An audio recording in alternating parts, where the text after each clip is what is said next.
To continue, what are we going to be doing is to mirror our main pose. So for that, the ideal scenario would be that we could select all the controls of the character and use some mirror tool. Like for example, we have an Animbot. Unfortunately, even this control sometimes doesn't really works. Right, so this is pretty normal. I always recommend that as an animator, it's good to have patience and to be open that things break and doing things by hand and from scratch. So what are we going to be doing, since we have to do it by hand? We're going to remove this, and the workflow that I always apply for this is basically using any kind of tool that simulates an onion skin. You can use your favorite tool for onion skin that you like. You can have like an acetate and put it on top of this screen here, and use any kind of dry pen or like a whiteboard pen in order to paint on top of your screen. Or you can use some kind of app, like for example the one that I'm going to be using is this one. It's called Screen Brush. This is the one. Okay. And Screen Brush is pretty cool. I always recommend it because you can just paint to whatever you need, and it has very nice colors.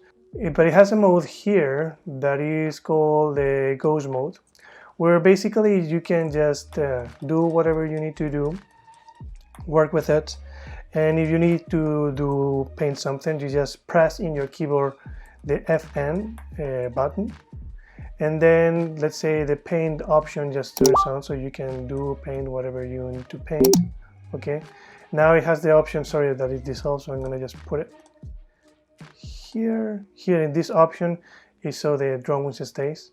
So I can just again pressing function, it stays, and if I release function, the FN button, I can go back to my scene and keep working.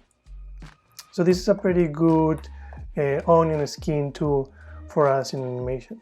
So basically what I'm gonna do is just simply go ahead and just do like a very quick paint on top of it. So I make sure that, let's say, I register my pose. So I do the mirroring pose by eye. So there you go. Here is now my pose, let's say, painted. So now what I can do is just basically reset the whole thing. And start over again, like we would do normally. The same system that we used to create this pose, we would do it to create the opposite sides. So make sure that if the right leg was on the front, it's now going to be on the back, and vice versa. And we do that with the whole body. Okay, so after some time spending on trying to do our mirroring or pose, here it is. We have one pose and the next pose. Right now we don't worry about timing, it's not necessary. I'm just doing this for reference in the middle of our cycle, but here it is. So again, just make sure that you have a very nice and a beautiful pose.